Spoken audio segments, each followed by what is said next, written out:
Trenčína a krajský súd nám nevyhovel. Zamietol žiadosť plného rozsahu.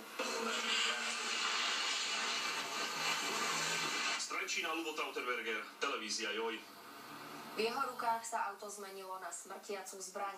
21-ročný Robert v lete zrazil na priechode prechodcov ženu. Dnes sa mladík postavil pred súd, svoju vinu priznal a skutok oľutoval. Pani Helena prechádzala na zelenú cez priechod prechodcov na Hlbokej ulici a chýbal jej už možno len jeden jediný krok, aby sa dostala bezpečne na chodník. Lenže v tom do nej narazil autom 21-ročný Robert. Robert, je vám to ľúto všetko? Kým pred našou kamerou na otázky nereagoval, v pojednávacej miestnosti pred sudcom a manželom nebohej pani Heleny všetko úprimne oľutoval a ospravedlnil sa.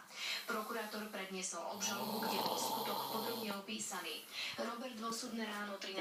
júla išiel autom po Hlbokej ulici a na poslednú chvíľu sa mal z odbočovacieho pruhu preradiť doprava. Po dodatočnej akcelerácii sa vznikol schopnosť 120 km za hodinu, nerešpektoval signál signalizačného zariadenia červeným svetlom stojí na riadenom a jednoznačnom prípade prechodcov narazil vedľa prechádzajúcej chodkyne. Po nehodinu dýchu namerali 2,1 promile alkoholu. Súdu po tomto skutku nechal vo väzbe a mladý Robert sa proti tomu ani nejako nebránil.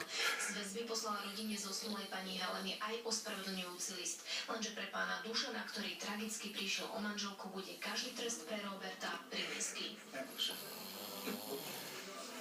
Obžalovaný Robert sa ku skutku priznal a tak sa už len rozhodovalo o výške trestu. Za usmrtenie z nedbanlivosti závažnejším spôsobom konania je trestná sadzba 4 až 10 rokov. Okresný súd Trnava uznal obžalovaného